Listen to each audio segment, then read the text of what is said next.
Could you give a big round of applause for Mr. Ryan Dunlap as he makes his way out to the stage? Come on, guys, keep it going. Here he comes.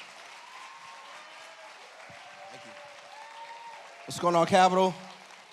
What's going on? I'm gonna move these chairs. Y'all don't mind me.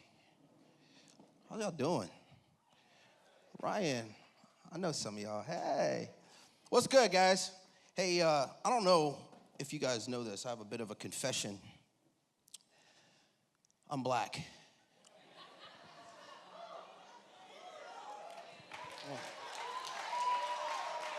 Yeah, it's a big deal. It's a big deal because for a lot of people, it's a bit of a conundrum to know that a black guy can spend 14 years as a police officer, especially in the social climate that we have going on right now. But that's what I do. I feel like my glasses are like, I can't see. I'm gonna put these down. No, I don't need the glasses. See, I had LASIK, right? Well, it's a long story. I'm good though. Thanks for showing concern, man. Hey, so listen, 14 years in law enforcement, and actually I'm still actively serving in law enforcement. I do something now called reserve law enforcement, which is basically fancy for saying I put a uniform on and get shot at for free. I don't know why. It's just, I'm passionate about what law enforcement is and what it can be. Not necessarily what it is, but what it can be. Pastor Stephen asked me to come up here and just kind of give you guys some perspective. Pretty much the same way I would talk to my kids about how they interact with police officers and law enforcement. Can I do that? Can we put the phones down and just kind of pay attention for a little bit? We can do that?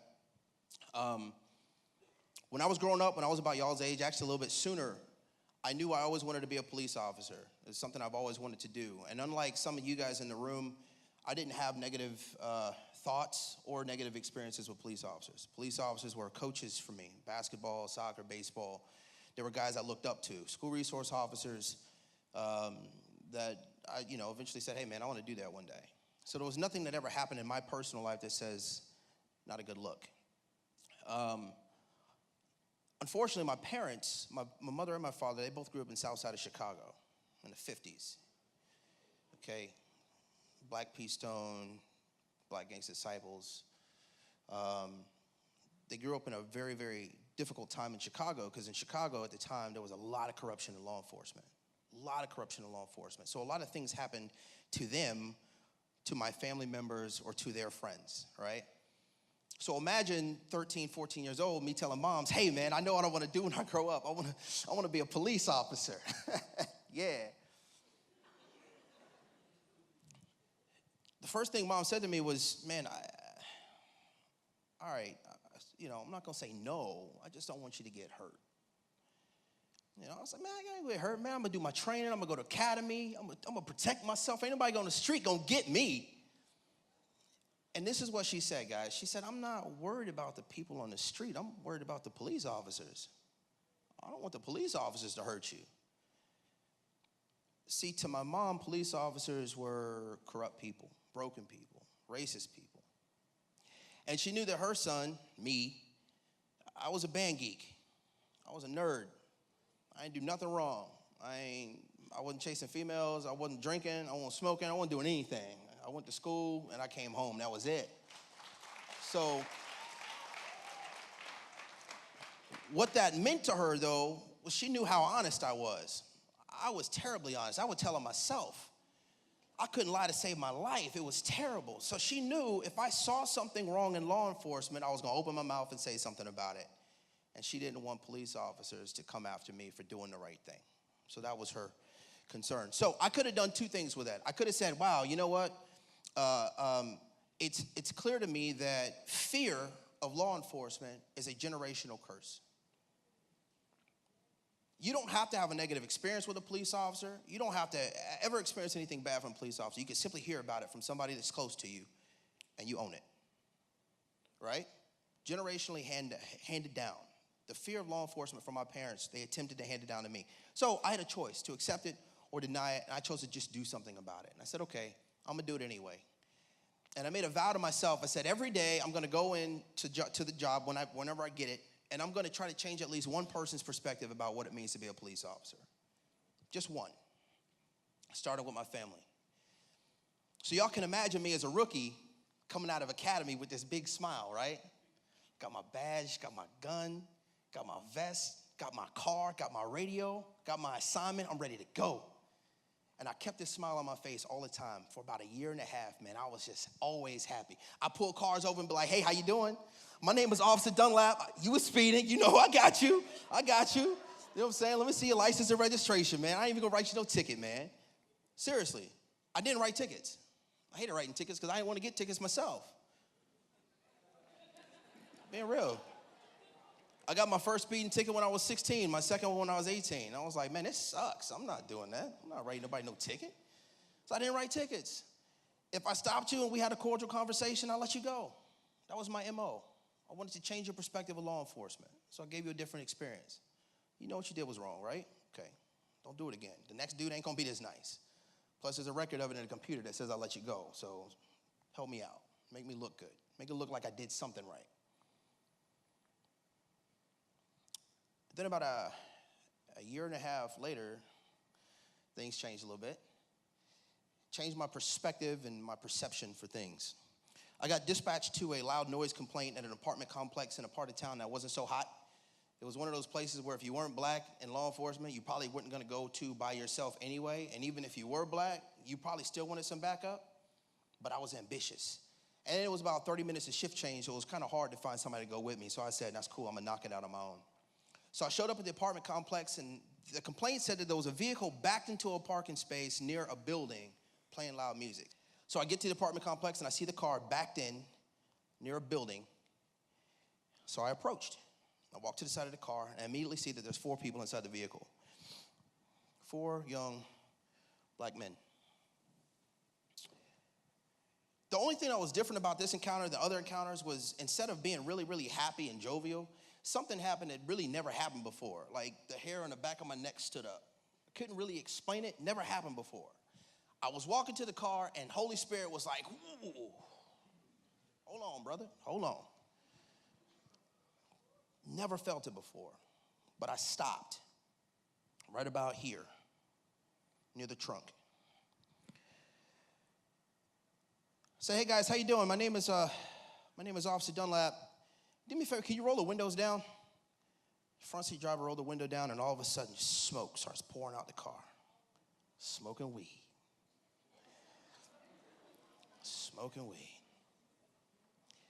So now I already know in my mind they're nervous because the police are here, they're doing something they shouldn't be doing. They may act irrationally to try to get out of it, right? First thing I'm gonna try to do is calm the situation down. Hey guys, I got 30 minutes left before it's time to go home. I ain't worried about no weed. I don't even want to do the report. I'm just being honest. Don't even worry about that. I got here because of some loud music. If we could just turn it down, we good to go. And I was serious. The problem was, though, the front seat passenger was doing this.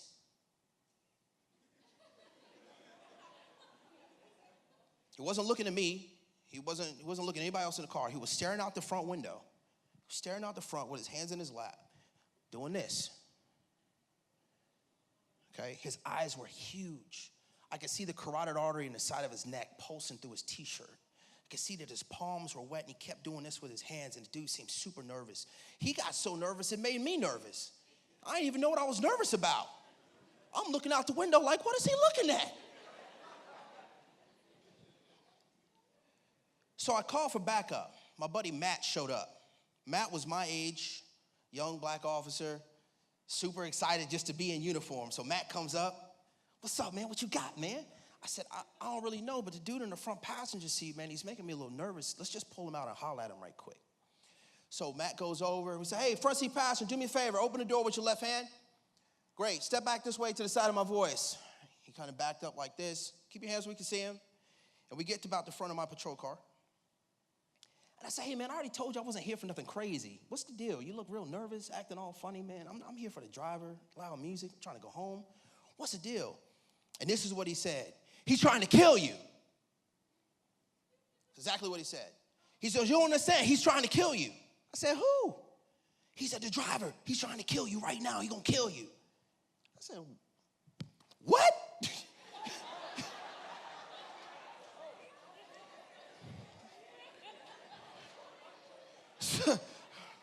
I wish I was joking, but I'm not. So this is what happens. We call everybody out of the vehicle one at a time. Hey, rear passenger, open the door with your right hand. Keep your hands in the air, we can see them. Back up to the sound of my voice, down to your knees, handcuffs. Rear driver's side passenger, open the door with your left hand. Step outside, hands in the air, we can see him. Walk back with the sound of my voice, down to your knees, handcuff them. Driver, drop the keys out the window. Open the door with your right hand. Keep them outside the window slowly. Step back to the sound of my voice, down to your knees, handcuff them. After everybody was detained, I walked to the side of the car because we had to clear it anyway, just to be extra safe. And when I got right about here, there was a sawed-off shotgun sitting on the front seat and about 60 shotgun shells. What I didn't know was that as I approached the vehicle, the driver pulled a shotgun from underneath the front seat and was trying to load it as I was talking with him. And he was sitting in the car. I don't know if you guys can see this, like this, okay? So the shotgun is pointed right at the door. The muzzle is this way, got it? On a traffic stop, where do police officers usually stand? Right about here. Y'all remember that Holy Spirit? Right back over this way, right? Holy Spirit saved my life that night. If I had stepped a little closer, I would have been shot. Now, why is that important to you? This is why that's important. The next day, I had to go back to work. The next day, I still had to pull cars over. But I guarantee y'all, it ain't look like this.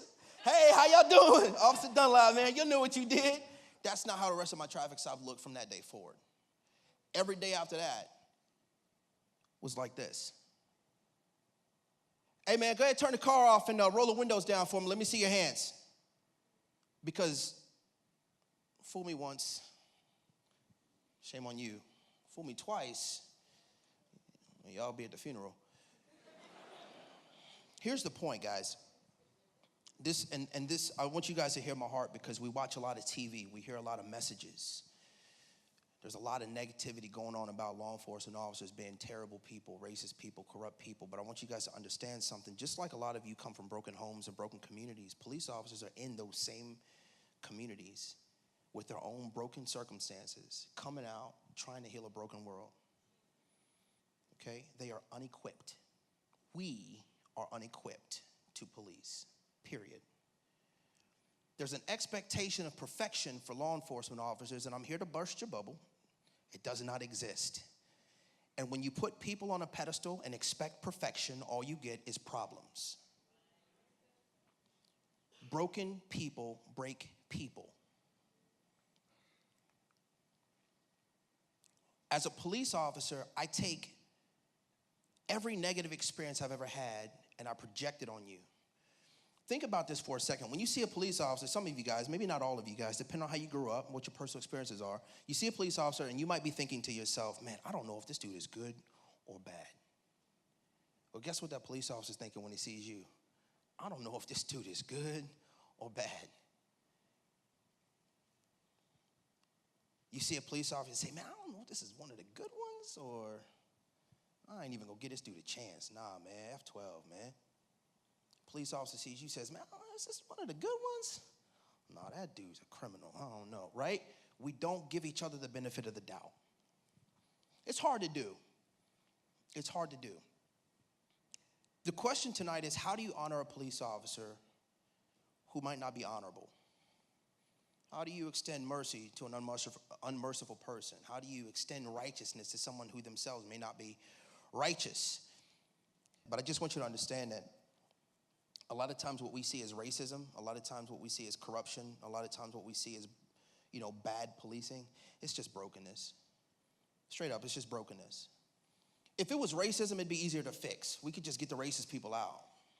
The problem is the racist thing is really a symptom of a bigger problem. We're just not seeing the signs. And the signs are, we got a sickness that just can't be healed with yelling and screaming and arguing. It's going to take the Holy Spirit. That's truth. That's truth. Real short story. I'm taking up all y'all's time, but I'm going to do it anyway. because I want you guys to understand how important this is.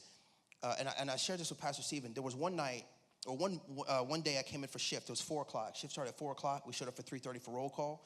By 4:15, I'm out on the road. First call I got that day was a motor vehicle accident involving a 3-year-old kid who got hit by a car. A 3-year-old little girl. At the time, I had a 3-year-old son. My son was 3. So imagine when I get there and there's a 3-year-old underneath the car in diapers, right? And I picked her up and I waited and I tried to do CPR on her, but I could feel that her ribs were broken. And when the ambulance pulled up, I ran to the ambulance, and before I got to the door, she died in my hands. Guess what I did when I was done? Pulled some cars over. Went right back to work. We don't get a break. That's the job. I was done by 4:30. By 5:30, I had to work till midnight. How do you think I carried that with the next traffic stop I had? How you doing? Officer Dunlap, Gwinnett County Police Department. I mean, do me a favor, man. Let's see your license registration, all right? Am I mad at him? No. I'm processing. Somebody who looks like my son just died in my hands. I couldn't do anything about it. I'm processing. I see your license registration, please. What's this guy do? Nah, man, what you stop me for? I ain't even do nothing. This don't even like y'all. Right? And in my head, I'm thinking, Rob, tonight is not tonight, dude. I'm not playing with you. Put your hands where I can see them. Give me a license and it's just, it perpetuates the problem. You don't know what they're dealing with. Don't feed into it. Don't feed into it.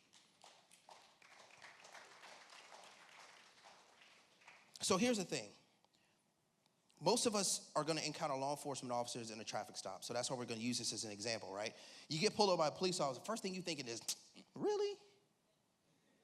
Dang. Fucking rear view. Dang, really? That's it. You can put it up. Really? That's what we're talking about. Is where's the ROI? There it is. Really? Y'all say it with me. Really? Yeah, you got to do that too. Really? Okay. So think about it. Y'all hear me out. 3 things that you can do to honor law enforcement. 3 things. Y'all ready for it? Okay. This doesn't mean that they're honoring you. This doesn't mean that they're right. This doesn't mean that they're good. This just means that he gets to go home and deal with his stuff and you get to go home and deal with yours. That's what this means. Okay, 3 things. The first one that you can do when you encounter a police officer, first thing you can do is relax. Relax. Remember when I told y'all what was going on with homeboy in the front seat? His nervousness made me nervous. I'm feeding off of everything he's doing. And I had a great day until I saw his face. And I was like, you know what? I don't like what he's doing. Now I got to see what he's looking at. I just wish you would relax.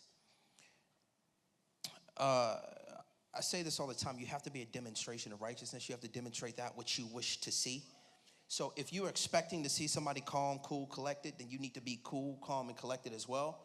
If you show attitude, you're going to get attitude back times 10. And here's the thing. You don't have to agree with it, but you need to know it because it might save your life. Police officers by law are allowed to match your attitude times 2. You guys understand that? So if you start with verbal, I get physical. You start physical, I get deadly. It's the law. And some of us have more restraint than other people, and you don't want to put your finger in the cage of a pit bull not knowing if he's friendly or not. So what I'm saying is don't provoke the animals.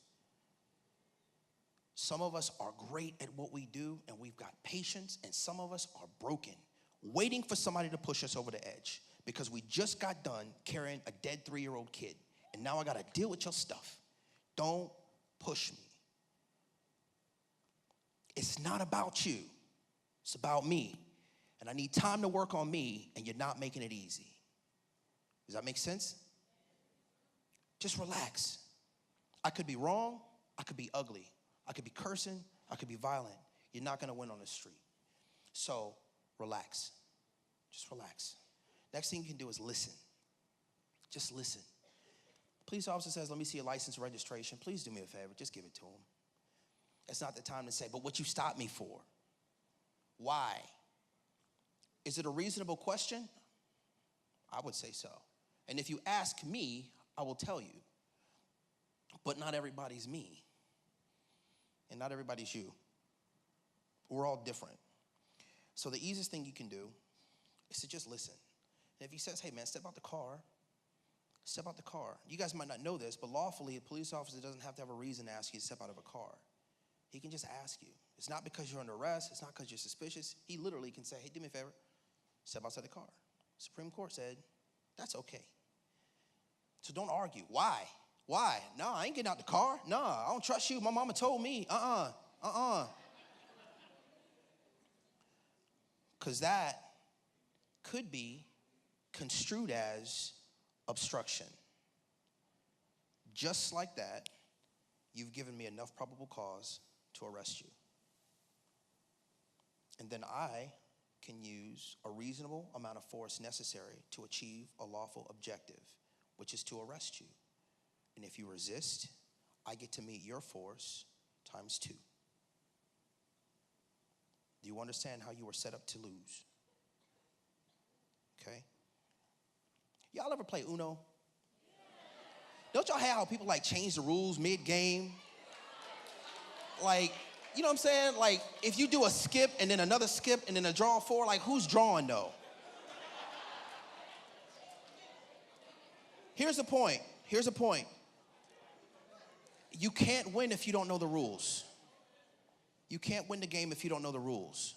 The rules never change, just we never took the time to read them.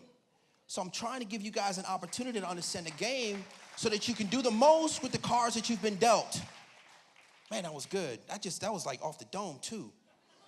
Like that. Okay, real quick, I'm sorry. Number 3, and probably the hardest one, guys, yield. Yield. Everything that you're trying to say, don't say that. Everything that you think about, keep it to yourself. I'm telling you, that's not the time to do it. I'm not saying that you're not right. I'm just saying you won't win, and there's a difference. Don't fight losing battles on purpose. Don't fight losing battles on purpose. At least survive till tomorrow so you can win something. Because the truth of the matter is there are enough broken people out there with this badge right here that might do something to you that you don't deserve. It's true. And it hurts me because that's not what I stand for. And I can tell you out of 800,000 police officers in this country, most of them don't stand for it either. But it only takes one. One CNN report, one Fox News report, one CBS report, and everybody's talking about the same thing. Police officers corrupt. I don't trust 12. I hope they die. One guy can do something in another state that could cost me my life. I carry that. So I want you guys to understand how important it is for me to build this bridge for y'all. Most of us want what's best for you. I got 3 kids at home. I used to be a school resource officer. Spent a lot of time with youngins, man. The truth of the matter is this: you guys are more equipped to solve this problem than we are. It's gonna take y'all. I listen to some of you guys speak, share, we had youth take over. The power's in the youth, man. I'm broken.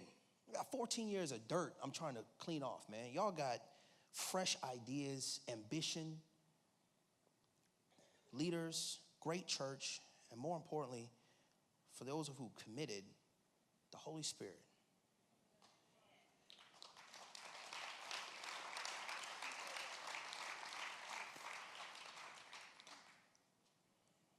Next time you guys find yourself speaking with a police officer, seeing a police officer, reading about a police officer, watching on the news, seeing something that just doesn't look good, I'm just going to ask you to look through the lens of grace and ask yourself, I wonder how broken that man was before he did that. I wonder how broken that dude was. I wonder who broke his heart. I wonder who scared that guy. You guys can be the change bearers. You can be the ones to make the difference. Seriously, you. Some of you in this room who grow up and become police officers, you can be the demonstration of righteousness that everybody wants to see, right? You can sit on social media and complain about it. You can talk in your circle of friends and complain about it, or you can get out in the street and be about it. I did it. I'm still doing it. I'm doing it for free. Can't nobody question my commitment to my community. And as long as y'all are sitting down there looking at me, I got questions about y'all. What you gonna do about it? Really? Really?